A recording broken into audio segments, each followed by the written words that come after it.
This is the Seedfield Podcast, the show where Antiochians share their knowledge, tell their stories, and come together to win victories for humanity.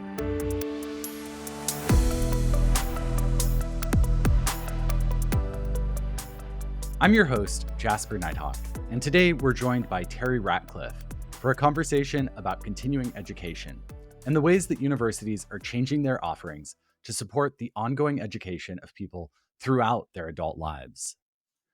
I'm interested in this subject in part because I don't actually know that much about the work that universities are doing, offering classes and programs that aren't connected to a specific degree. And I don't think that I'm alone in that. For a lot of us, when we conceptualize a university, we think of a bunch of people getting bachelor's degrees, master's degrees, maybe PhDs or doctor of education, or maybe getting an MD to become a doctor. But here at Antioch and at universities across the country, continuing education is a growing part of what we offer. And I'll say, I do understand on the viewpoint of the university why this is a good idea. There are only so many people seeking degrees, and there are actually fewer college-age students today than there were a decade ago. And degrees are also completed in maybe 2 or 3 years. So I could see how offering job training or other continuing education throughout a potential student's entire lifetime offers a big market for universities to address. But I'm most curious about how this works from a student's point of view. Why are people signing up for these courses? What do they offer for those of us who consider ourselves lifelong learners? And should we be looking more and more to universities as places for ongoing job training, even in mid-career? So to answer these questions, I have here in the studio with me Terry Ratcliff. Terry is the Dean of Distance and Extended Education here at Antioch University. And that means he's the main person in charge of our School of Distance and Extended Education. He's also the president-elect of the Association for Continuing Higher Education, which means that next year he'll be the president. He recently returned from that national organization's annual conference. So he's just spent some time talking with others in the field about the biggest trends that they see in the field of continuing education. I think Terry is the perfect person to help explain why continuing education is important and why in the coming years and decades, more and more of us will be returning to university settings to top up our skills. So with that big introduction, Terry, welcome to the Seedfield Podcast. Thank you, Jasper. So we always start the show by asking guests to disclose their positionality, especially when it's relevant to the topic we're discussing. And here we're going to be talking about education and employment, two variables that historically have been strongly correlated to race, gender, income, and more. I think it's useful for listeners to know that I, asking the questions here, am a white cisgendered man. I have an advanced degree. I currently have steady housing and income, though these are precarious. And I'm not currently living with a physical disability, though I do experience anxiety and depression. Terry, I would throw it over to you. As much as you're comfortable, can you share the positional details that you're bringing to this conversation? I am a cisgendered white male. I use the pronouns he, his, and I'm also a first-generation college student with 2 advanced degrees. That's great. And I want to draw you out a little bit more about who you are and what brought you to this work. So I'm curious, how did you get interested in adult education? Adult education is really my second career. Initially, I went to college directly out of high school, so I was a traditional college student. While I was there, I worked in student housing, and I decided that my career path was going to be in traditional college student services. So I worked in student housing, student activities, student orientation. But several years into my career, one of the areas that I was working in was orientation and academic advising. And I started working with non-traditional students. I was at a very traditional residential public institution. So we had very clearly defined parameters of what we did and what our students were like. And I'm guessing your students were mostly like 18 to 22. Exactly. Okay. And so I began working with a lot of transfer students. And so within the transfer student population were students who took 3, 4, 5 years or more to finish the first 2 years of the degree. So they were older. Many of them were coming back. and they just didn't fit the mold of a college student at this traditional residential university. But I also began to realize that I was a lot more like them than I was like our traditional students, that being a first generation student coming from a blue collar background. And so I really started honing in on their challenges and the roadblocks that they were seeing. And so when I continued my graduate work, I started focusing on first transfer students and then more broadly adult learners. Mm. And so when I finished my doctorate, I shifted to working with adult learners. First, adults who were coming back for college degrees. And that's really the beginning of continuing education is what we used to call night school. Mm-hmm. And so that was adults who couldn't go to school during the day because they had a job would come to night school to finish either their high school diplomas or their college degrees. That was the foundation of the field. And then life changes, and life changes faster now than it used to. Mm-hmm. And so in your comment before about why would an individual, be interested in continuing education? Well, we really have taken on more of a lifelong learning mindset as a society. And we know that what we are learning today is going to be obsolete in 20 years, 10 years, even sooner. So it's not uncommon for people to have to go back for new training or to expand their skills to either stay in the careers that they're already in or to make a career shift. Yeah. So it seems like when you bring up things like night school, that's still often, at least traditionally, was in the realm of working towards a degree and working to finish a degree. Right.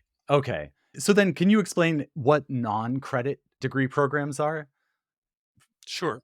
So to get a college degree, you have to accumulate a certain number of credits. For an undergraduate degree, you need 120 semester credits. But a lot of people really aren't interested in a college degree anymore. They really want to focus on the skills they need right now. So it's more a just in time approach to education. Hmm. So some students will come back and just take a course or two that directly addresses their interest, economics, accounting, whatever that is. So they still accumulate credits, but more and more people are looking just at the skills. They're not really interested in accumulating credits to eventually get a college degree. So more and more of our training is workshops that don't have college credit associated with them. They don't lead students eventually to a degree necessarily, and they're very short term focused. Mhm. So an individual might be working in an office and they realize that in order to advance in their career, they need some additional skills in accounting, in some computer platform. So that's the type of learning they're going to seek out. And it's not going to be a 3 credit course in the introductions to accounting. Mhm. It's going to be a short term workshop that addresses the specific types of accounting that they need for their job. So they're not earning credits. They're not working toward a degree. They're focused solely on job advancement. Yeah, so that makes sense. So there's a specific need inside their career path that they see. Hmm. And it's not necessarily, I need to get a Master of Arts in economics or a Master of Accounting, Hmm. or even that I need to get a quarter of that by taking a few courses. It's more like, I need to know how to use this specific piece of software, or I need to have an insight into broader trends inside my field. Right. So that gives me a sense of why somebody would want to study in a program like this. Are there circumstances where professions are actually requiring that people pursue continuing education? So that's an interesting question. There are companies, corporations, there are fields where you have to stay current in your field. So there is professional continuing education that is required of people in certain fields. Counseling is an example. medical fields are examples where you have to go back for continuing education. You really are expected to be a lifelong learner to stay current in your field. That might be like a requirement to keep your license current as a Right, therapist. You have to present so many continuing education hours. right, exactly. There are other fields where instead of looking for a college degree, the employer might be looking for these specific skills, and those things can be evidenced through badges, certificates. So they're not college degrees. They are much shorter term items, but they're usually much more specific. And we see a lot of that now in that employers are really looking for evidence that individuals have training. And so we have electronic badges now that people can get that they can attach to their electronic resume or to their LinkedIn site, where an employer can click on that and see exactly what was entailed in getting that particular badge, where it came from, how many hours were involved in it. We're seeing more and more employers looking in that direction. I was hoping you could, as we're just getting these definitions out here, talk through what badges and certificates mean, because that seems like it's different from just taking like one specific class or a weekend class. Yeah, typically both badges and certificates, they're evidence that you have completed a series of learning events. You might attend 2 or 3 workshops in a topic. And when you finish those 3 workshops, you would get a badge, which, as I described before, can show exactly what you've accomplished. Certificates are another award that people can get as they accumulate more and more experience in a particular area. So a certificate shows that you have a certain level of learning, not to the same level that you would have if you were looking at a particular college degree. So those are different ways of documenting the type of learning that you have. Yeah, I mean, it really adds to the menu that a university can offer. And I'm curious, how are accrediting bodies approaching these? Are they sort of outside of the purview of accreditors? Yes and no. The actual certificates, badges, typically a regional accrediting body wouldn't look at those awards. They would look, however, at the quality of education that's going into those types of workshops. It used to be that the accrediting bodies didn't worry about continuing education at all. But just in the last 10 years, as this area has grown more and more, regional accrediting bodies now, when they come in to review an institution, will also look at the continuing education offerings of an institution. That's so cool. Yeah, there are professional accrediting bodies that again get back to licensure Mhm. type things. Those accrediting bodies are very keyed into exactly what happens in continuing education and often have higher expectations for what happens in whatever it is that leads to that badge or that certificate. And they are closer to academic standards than you'd see otherwise.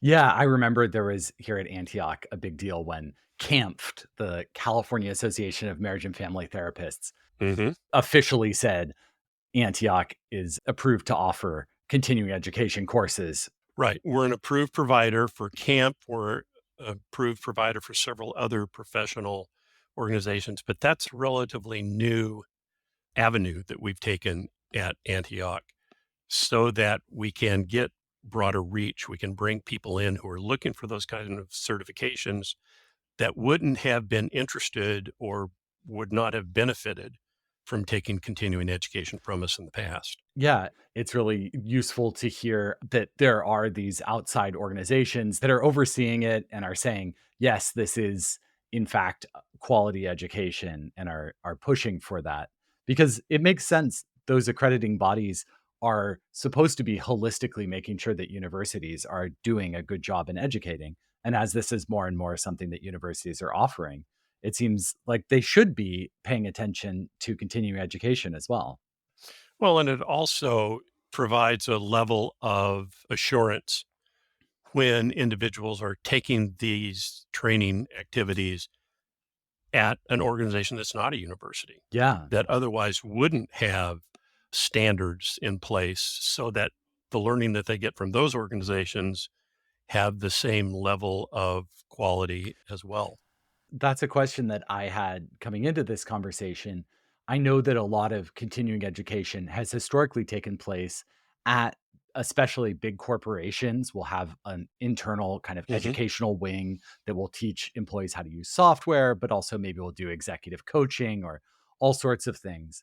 And I guess one question I was asking is why have this on a societal level offered at universities rather than inside corporations or maybe in another location? Mhm. Well, because not everyone works at Microsoft or AT&T or the large corporations that have the resources to have that kind of training. So it's a benefit both to the employee and to the employer to have opportunities to get this ongoing training from a university or from another entity. Mm. The small employers don't have the human resources or financial resources to provide the kind of training that a large organization would provide. So they need a resource.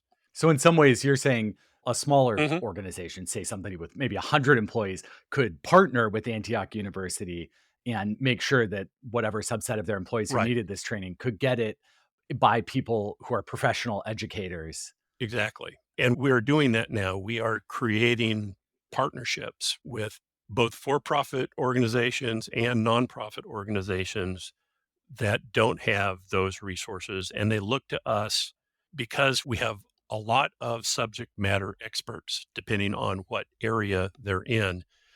And the advantage that we have is if we don't have a subject matter expert in our full time faculty, we have resources through our adjuncts who are actually working out in the field that we can bring in that have hands-on experience. I'm developing a program with an organization that wants to do training for their call center employees, and they're a small organization, so they don't have the resources to do it themselves. We don't really have a faculty member necessarily with that expertise, but I have an adjunct who used to coordinate the call centers at Microsoft. Oh, wow. So she can come in and provide them with very relevant expertise in that area and really help them know, you know, from the job perspective, what is it that you need to know to be successful? And again, we're increasingly doing that with organizations, particularly with some nonprofit organizations that don't have particularly the financial resources. So we can come in and provide them, and we can pool different small organizations together in order to have a critical mass to offer a workshop that their employees or that their clients can take to advance themselves. So I've talked about how it's beneficial to employers. Let me talk a little bit about how it can be beneficial to individuals as well, because an individual may be working in an organization that's not really where they want to spend the rest of their life. It's not their career choice to be either in the job or at the organization they're with. The organization may not have the mission and vision that fits with the individual's own personal mission and vision. Yeah, I don't S- think our listeners have to imagine too much to imagine reasons why they might wanna aim for something else eventually. Right. So they're not going to get the kinds of training that they're looking for through that organization. So they need a source outside of work. So a university can provide that source. Again, we have a huge amount of subject matter expertise, so we can provide a lot of different programs. We can do it, hopefully, in a way that is affordable, particularly an institution like Antioch. A lot of the things that we stand for are not popular in society today. We have a strong social justice mission. So, what we teach, even in our continuing education offerings, focus on a social justice lens. Yeah. So, we might look at leadership differently than someone who would take a leadership course from a large corporation. So we provide a different perspective for students than they would get in some of those corporate programs. Yeah, that makes a lot of sense and helps answer why you would turn to a university to do this. Antioch University, but also many universities are nonprofits or are state institutions. And so, because of that, they have values that are not necessarily solely the profit motive. Exactly. Yeah. And that gets to a bigger question that I wanted to kind of zoom out and ask, which is how do you see continuing education helping to address some of the present problems that we're facing as a society?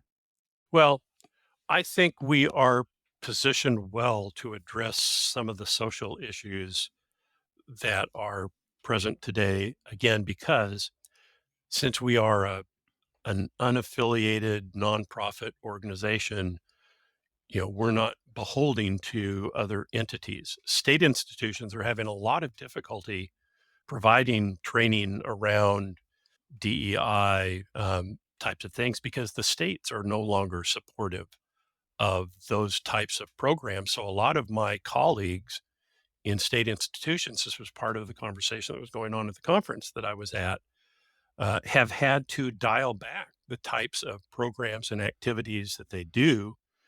Even though they're self-supporting, they're still at a state institution. And so, a legislator raises an eyebrow about what they're presenting and it's not consistent with their political agenda. Well, we don't have to worry about the legislator Yeah. in the way that a state supported institution does.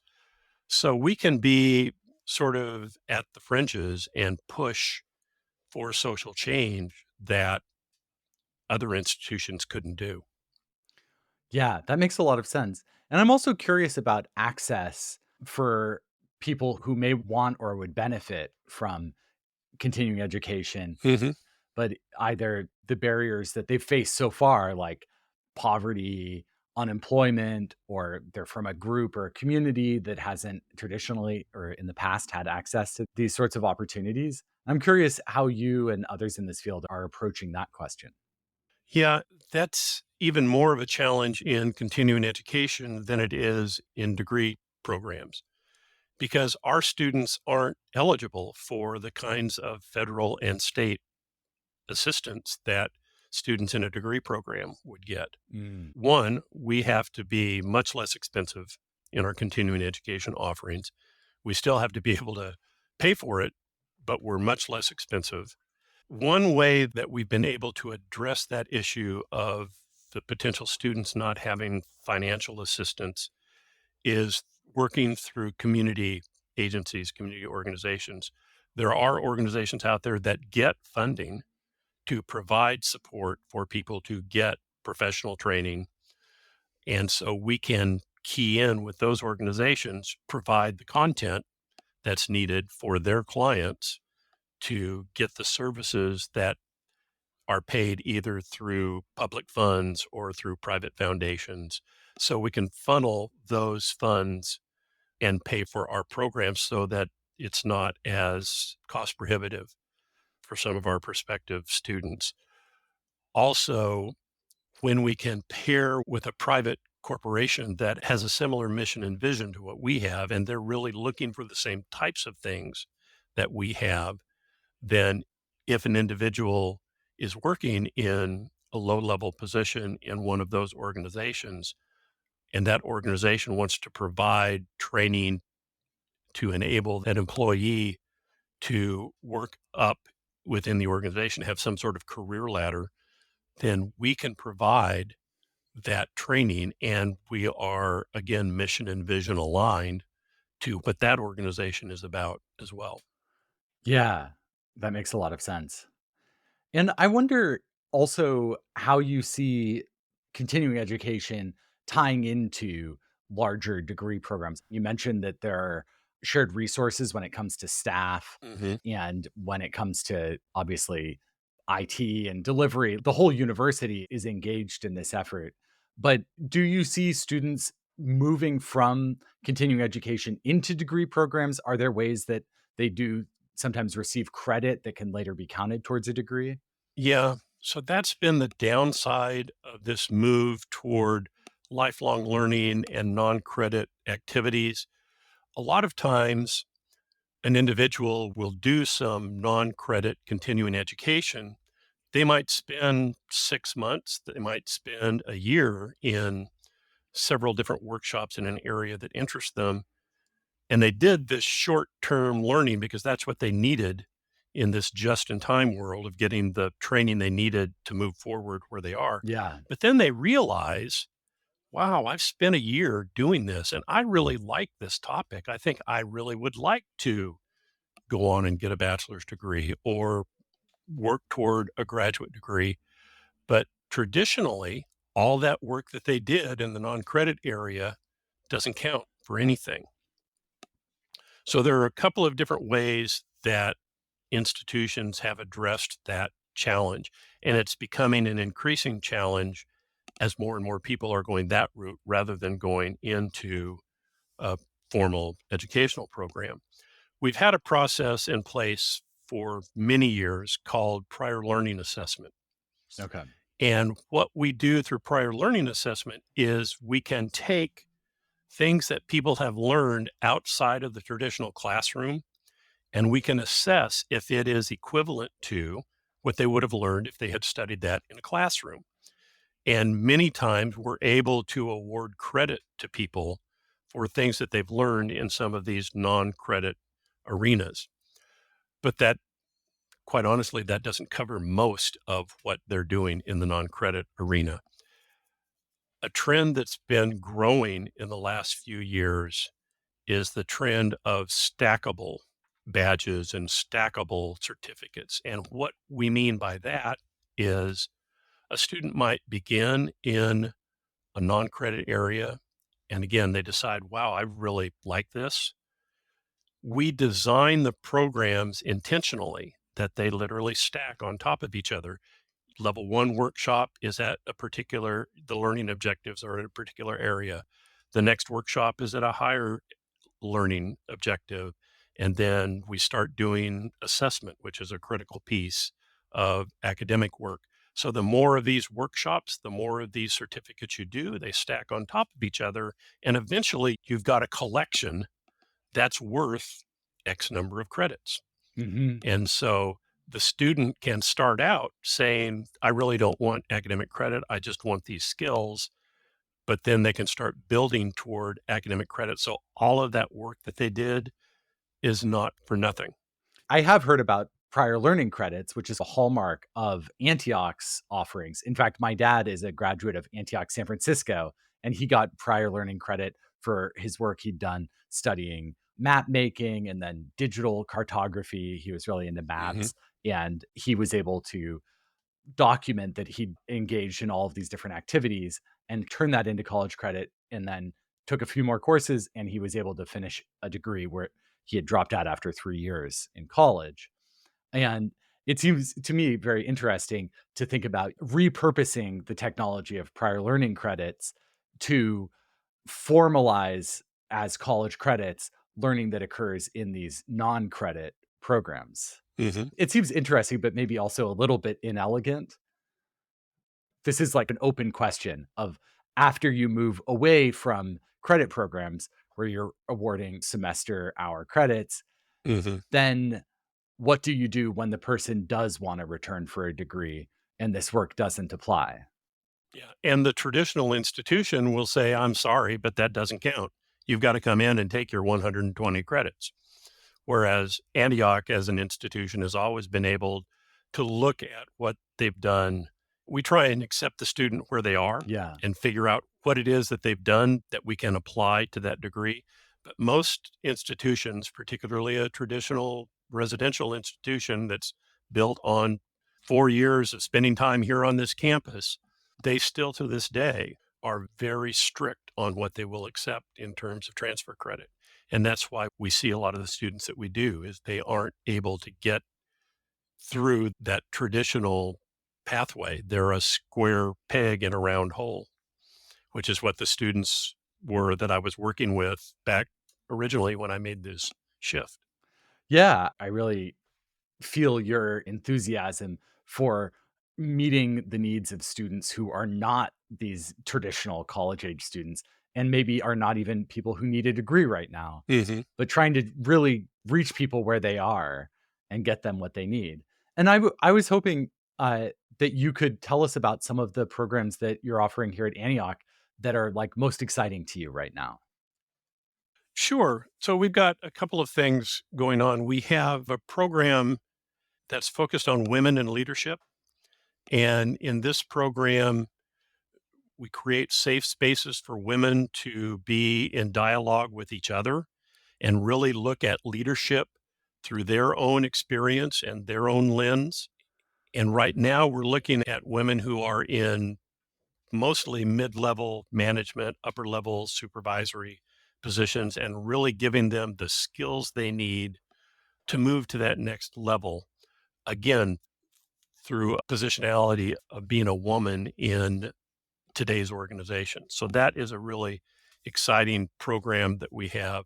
I described the program that we were working on with the call center. I think that's a really interesting thing that we can take to other organizations that have the same needs, because what they're seeing is, from the employer's perspective, they're seeing huge turnover. Mm. So they want to stop that turnover. And we have a way to provide the skills that their new employees need, because most of these people are not people with a college degree. So they haven't learned those things that we would learn in some of our soft skill courses as an undergrad. Can you describe when you're thinking about designing a course for a call center, some of what might go into that? So the organization actually identified several skill sets that they wanted their employees to learn. And some of them are what you would expect: interpersonal communication, conflict management, handling the difficult customer.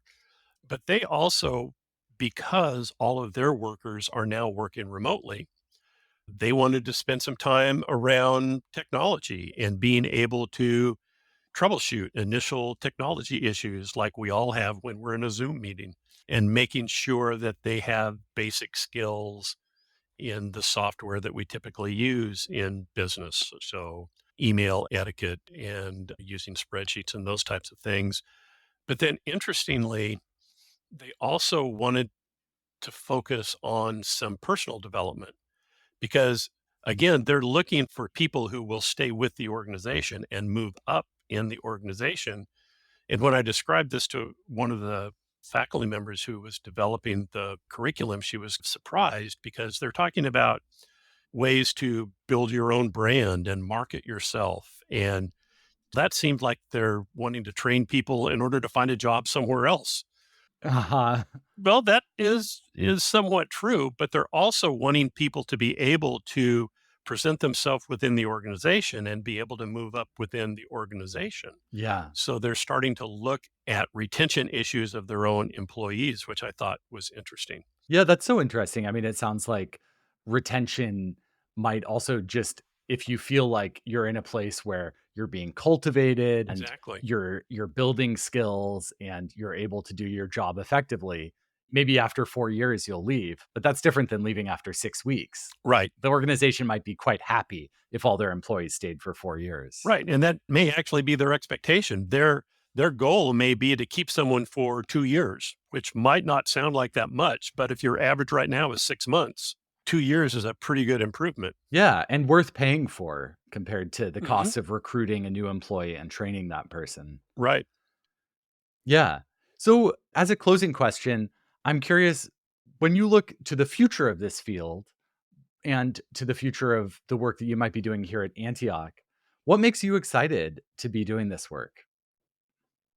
Well, I'm excited to be at Antioch right now because we are building these types of programs and this approach to lifelong learning that then can fold into academic programs if that's what the learner wants.